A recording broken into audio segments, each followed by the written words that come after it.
ஊட்டி பக்கத்துல புலிய விஷம் வச்சு கொலை செஞ்சிருக்காங்க. இந்த விஷயம் இப்போ பரபரப்ப கிளப்பிட்டு இருக்கு.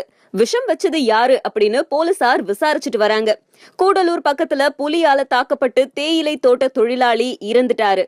அந்த புலிய தேடிட்டு வர்ற நிலையில ஊட்டிக்கு பக்கத்துல ஆண் புலி ஒன்று விஷம் வைத்து கொல்லப்பட்டது பரபரப்பை ஏற்படுத்தியிருக்கு. ஊட்டிக்கு பக்கத்துல இருக்க வென்லாக் டவுன்ல இருக்கிற மேய்மந்து அப்படிங்கிற இடத்துல உள்ள காப்பு காட்டுல ஆண் புலி ஒண்ணு பசுமாட்டை அடிச்சு கொன்னு இருக்கு. இதனால ஆத்திரமடைந்த சிலர் பசுமாட்டுல விஷம் வச்சிருக்காங்க. புலி அடிச்சு கொன்ன அதே பசுவை திரும்பவும் புலி சாப்பிட்ட போது மயங்கி விழுந்து உயிரிழந்திருக்கு. மேலும் இறந்த பசுமாட்டை சாப்பிட்ட 35க்கும் மேற்பட்ட காகங்களும் இறந்து போயிருக்கு. அந்த புலி ஒன்று ஆண் புலி, நன்கு வளர்ச்சி அடைந்த புலி இறந்து கிடந்தது கண்டுபிடிக்கப்பட்டது.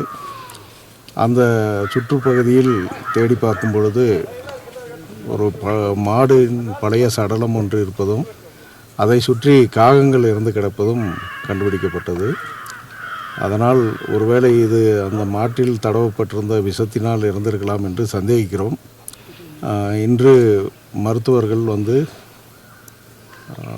NTCA வழிகாட்டுதலின்படி அமர்த்தப்பட்ட திரு பூமிநாதன் அவர்கள் முன்னிலையில் மற்றும் இயற்கை ஆர்வலர்கள் பஞ்சாயத்தார் முன்னிலையில் போஸ்ட்மார்ட்டம் செய்யப்பட்டது. அதிலிருந்து உடல் உறுப்புகள் சாம்பிள்கள் எடுக்கப்பட்டுள்ளன. இவற்றை பரிசோதனை கூடத்திற்கு அனுப்பி பரிசோதனை முடிவை பொறுத்து இதன் மீது மேல் நடவடிக்கை தொடரப்படும். தகவல் அறிந்த வனத்துறையினர் புலியோட உடலை கைப்பற்றி பிரேத பரிசோதனை செஞ்சிருக்காங்க.